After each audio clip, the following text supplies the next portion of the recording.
Buenas, ya volvemos a estar con todos ustedes aquí en Para Todos Lados. A estas alturas nadie duda de que Internet y las nuevas tecnologías nos han facilitado la vida y mucho, aunque también han traído consigo nuevos problemas. Algunos de ellos poco deseables. Por ejemplo, varios estudios internacionales indican que los ciberdelitos no dejan de aumentar. Las estafas económicas a través de la red son las más frecuentes. Hoy vamos a darles algunos consejos para que estén bien protegidos en el ciberespacio. Además, el psicólogo Rafael Santandreu les ayudará a no convertirse en unos comodones cascarrabias, o mejor dicho, no dejarse amargar por la incomodidad aparente.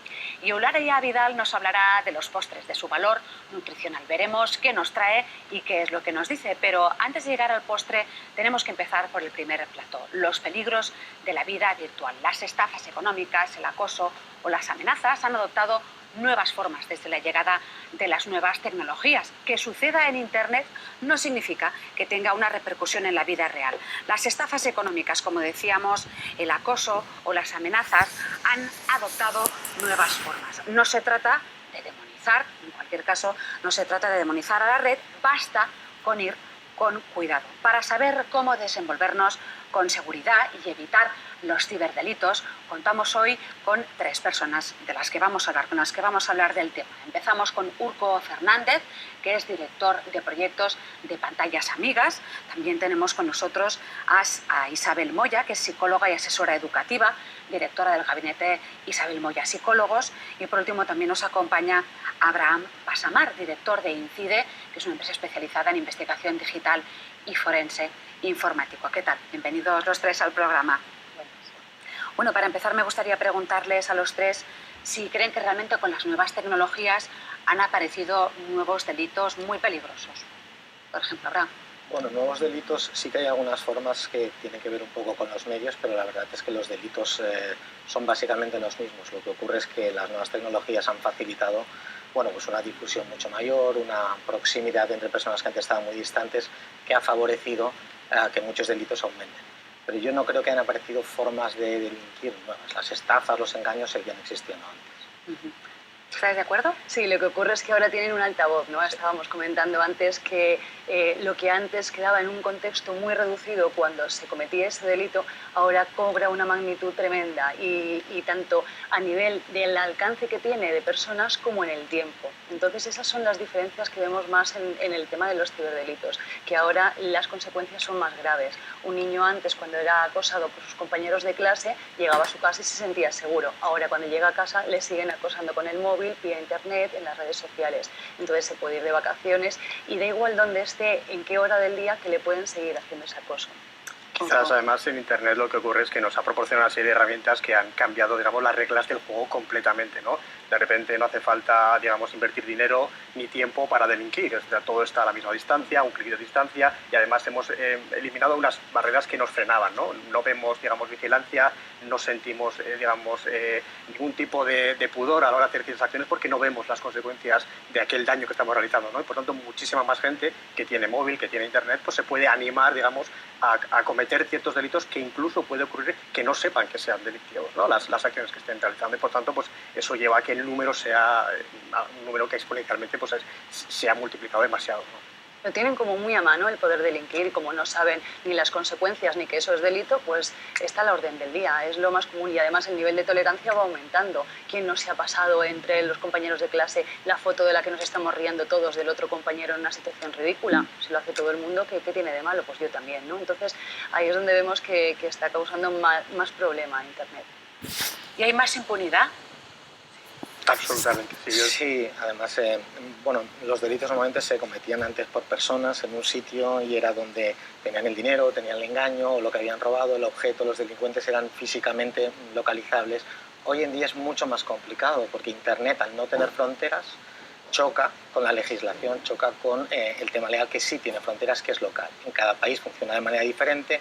Las colaboraciones entre fuerzas de seguridad y entre jueces, digamos, de distintos países son mucho más lentas y mucho más complejas, y eso, facilita al criminal la labor enormemente, porque puede estar en la otra punta del mundo. Bueno, no hay que, como decíamos, no hay que demonizar a la red, pero nos planteamos otra cuestión. ¿Podemos controlar las nuevas tecnologías de la información y la comunicación, o estoy ya no se puede parar. Sí, en realidad lo que está ocurriendo es, afortunadamente, que todos poco a poco, padres, hijos, profesionales, al final toda la sociedad se está volcando, ¿no?, con las nuevas tecnologías y está aprendiendo a vivir con ellas. Pero es un proceso que no puede ir más rápido de lo que puede ir, ¿no? No podemos cambiar nuestra forma de vivir, de trabajar, de conocer gente, de enamorarnos incluso, ¿no?, en tan pocos años. Y nos está costando un poco y por eso pues todavía falta por legislar mucho, falta por formar a policías, falta por que padres y madres sepan de qué manera pueden educar, comunicarse con sus hijos, porque todavía no entendemos este nuevo contexto. No es como si nos hubiéramos ido a vivir a Tailandia y de repente nos encontramos con una cultura y un idioma diferente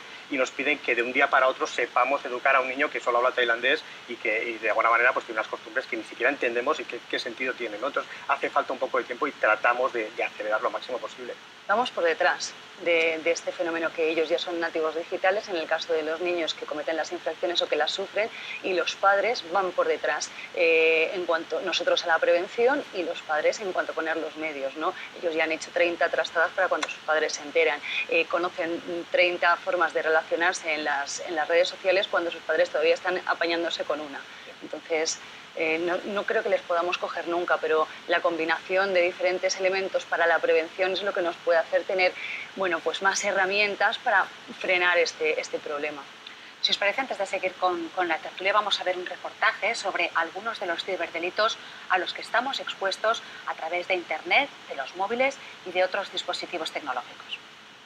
La tecnología fomenta que se puedan hacer más delitos, haciendo más daño, digamos, y quizá de manera más inconsciente por los propios usuarios. Hay algunos que no, que utilizan las tecnologías precisamente como una nueva arma de perpetuar los mismos delitos clásicos, con algunas pequeñas matizaciones.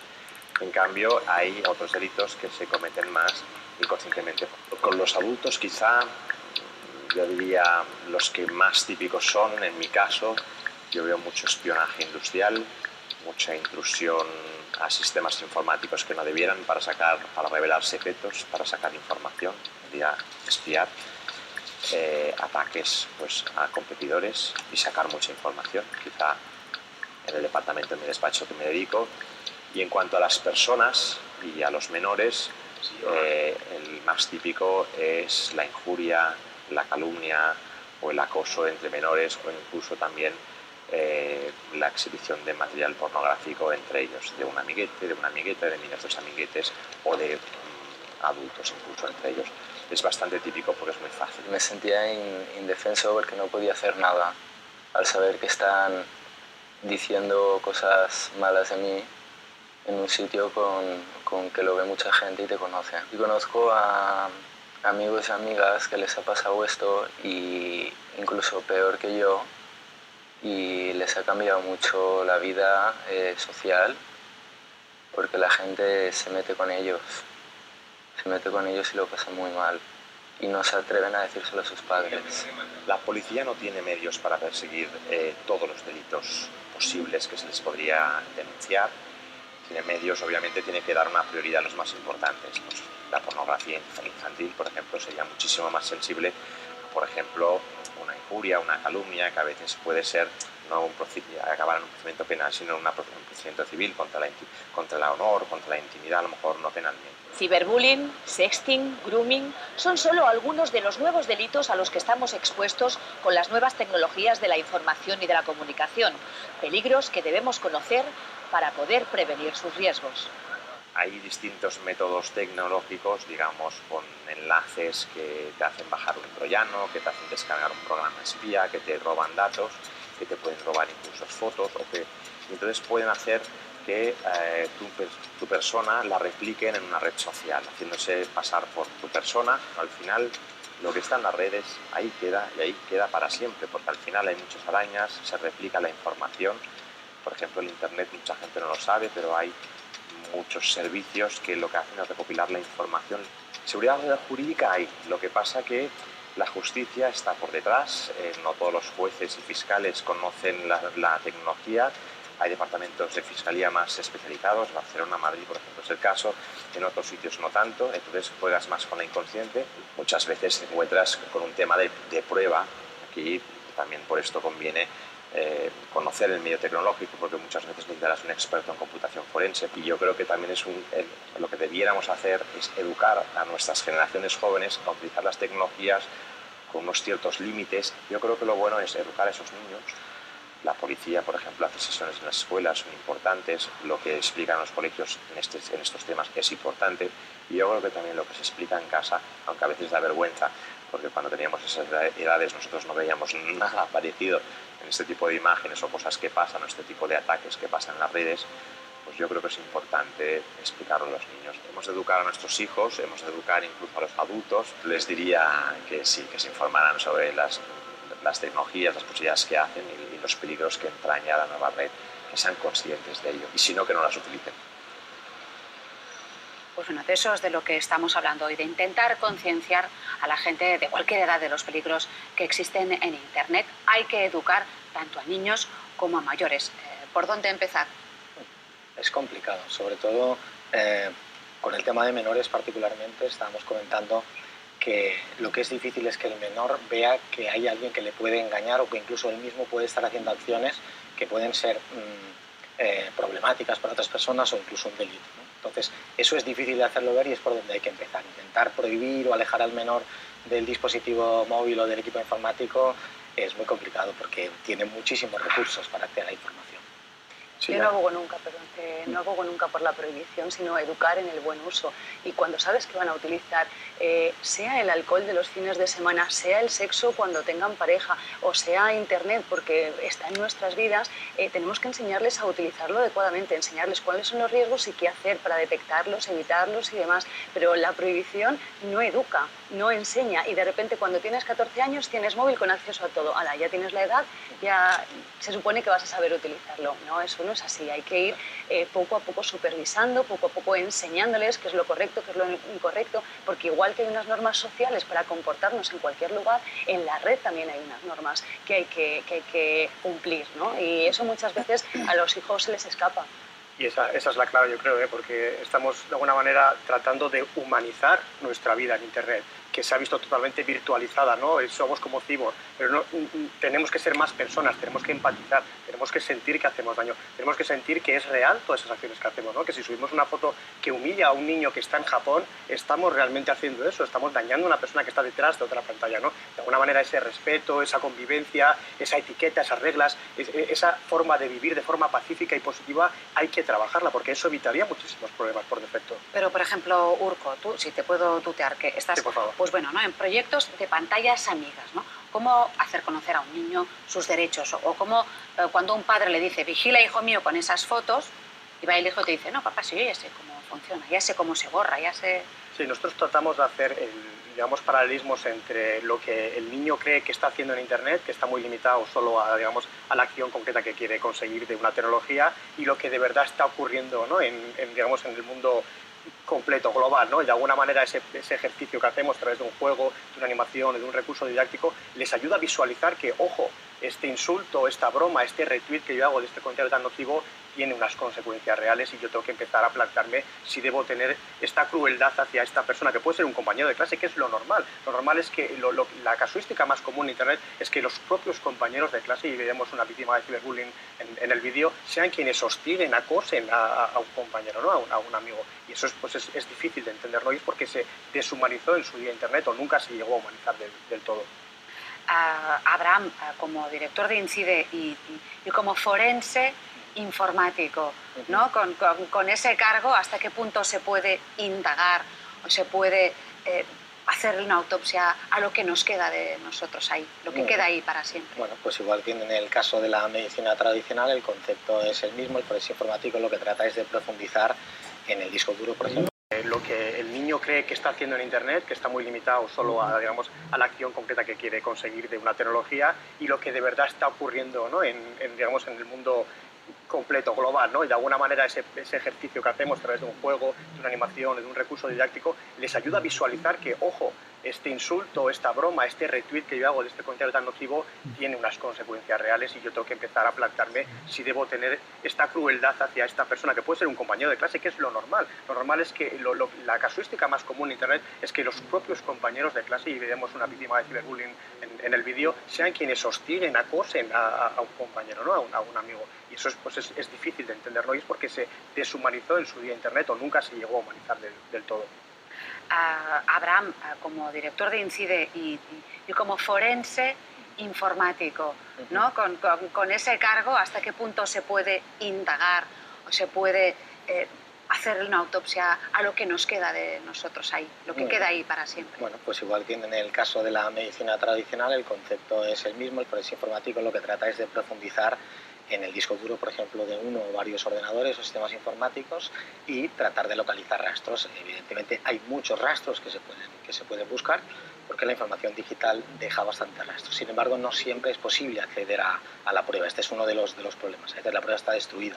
Porque, por ejemplo, si yo te pido, oye, búscame cuál es mi rastro en la red, ¿te lo tengo que pedir yo o cualquier persona te puede pedir, te puede decir, mira, quiero los datos de... ¿Es legal eso?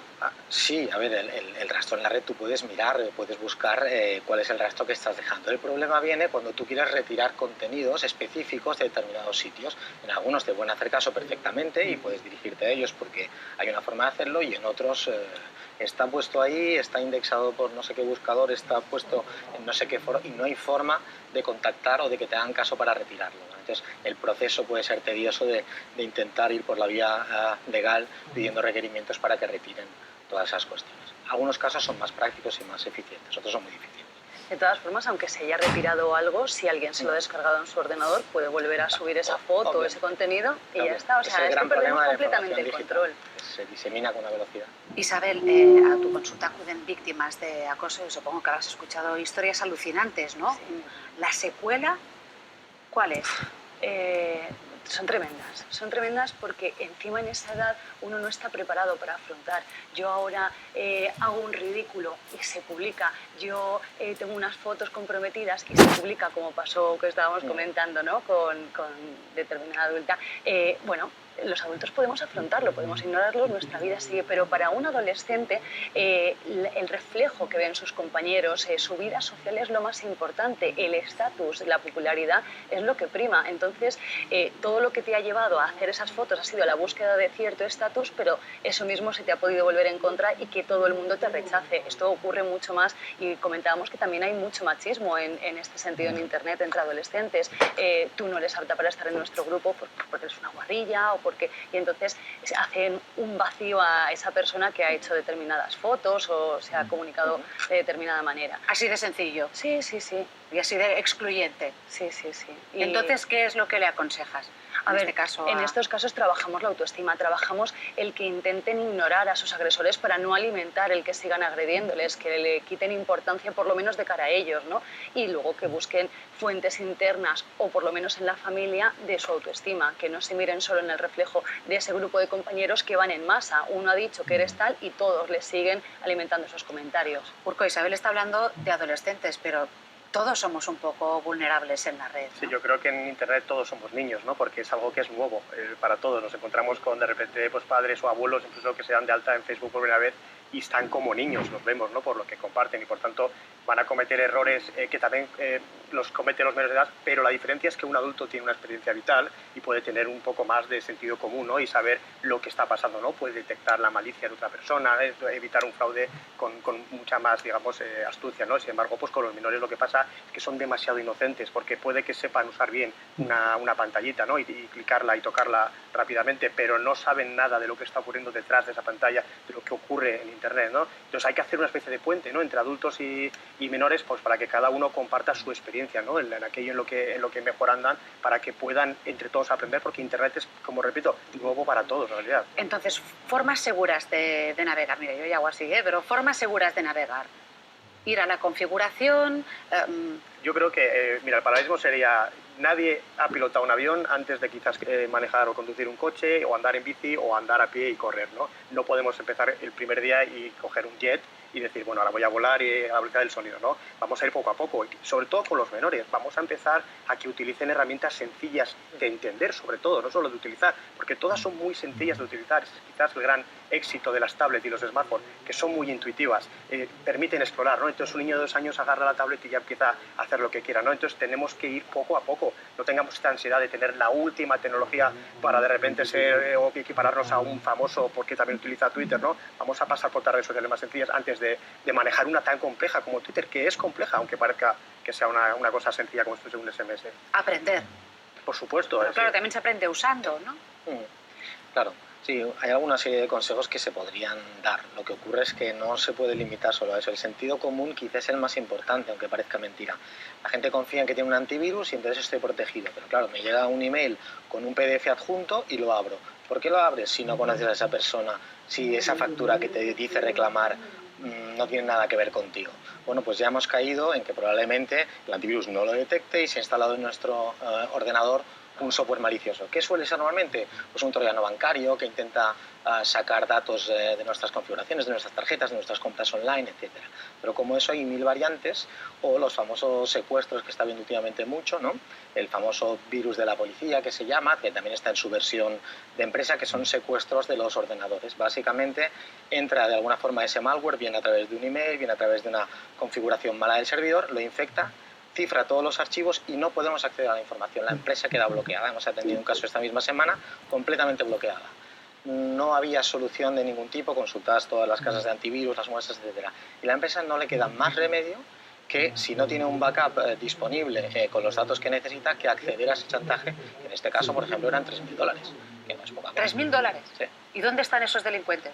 ¿Cómo se pueden denunciar? Porque primero hay que demostrar el delito, bueno, ¿no? Como te comentaba, es una batalla muy perdida. Es decir, si está bien hecho, ese delincuente cuenta con toda la protección de Internet, con las debidas protecciones, va moviendo las cosas. Incluso el dinero hoy en día es mucho más fácil porque ya no lo cobra en cash ni por transferencia bancaria.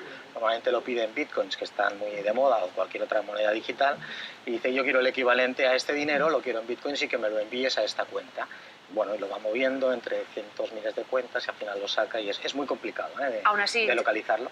Insisto, se puede denunciar. La policía tiene suficientes, podríamos decir, recursos o la policía tomará herramientas. Nota de la denuncia, la policía asesorará en una labor preventiva y la hace muy bien, incluso en su cuenta de Twitter, que es de las más visitadas, etcétera.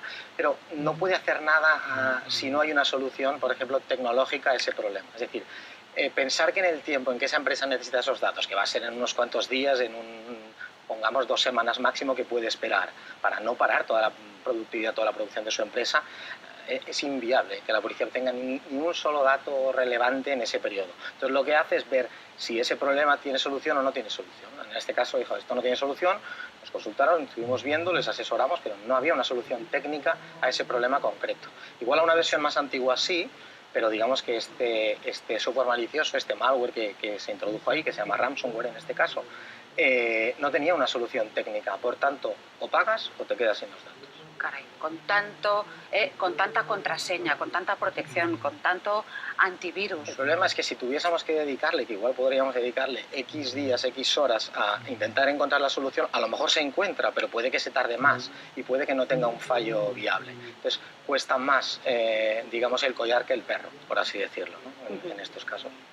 Urco, aún así los padres, si ven que su hijo ha cometido un ciberdelito o es víctima de un ciberdelito, hay que perseguir, hay que intentar denunciar. Bueno, depende de quién esté cometiendo el delito, porque como digo, muchas veces puede ser un compañero o su expareja o su pareja. Entonces, al principio, por la saturación que pueda tener también la policía de casos de ciberdelitos, que es imposible que puedan tratarlos todos, y lo difícil que es recuperar las pruebas, los indicios necesarios, es posible que los padres tengan o es muy posible que sí que lo puedan solucionar, digamos, de una forma usando el sentido común, ¿no? De tratar de entender lo que ha pasado, hablar quizás con los padres del agresor, hablar con el agresor, juntar a todos. Es decir, hay ciertos protocolos de convivencia que pueden resolver ciertos delitos que son los más comunes, que suelen ser precisamente de eso, de pequeñas agresiones, ¿no? Que no son tan graves como para que tenga que intervenir la fiscalía o la policía o los jueces. Entonces, Isabel, ahí, ¿dónde está el equilibrio entre respetar la intimidad y proteger al menor?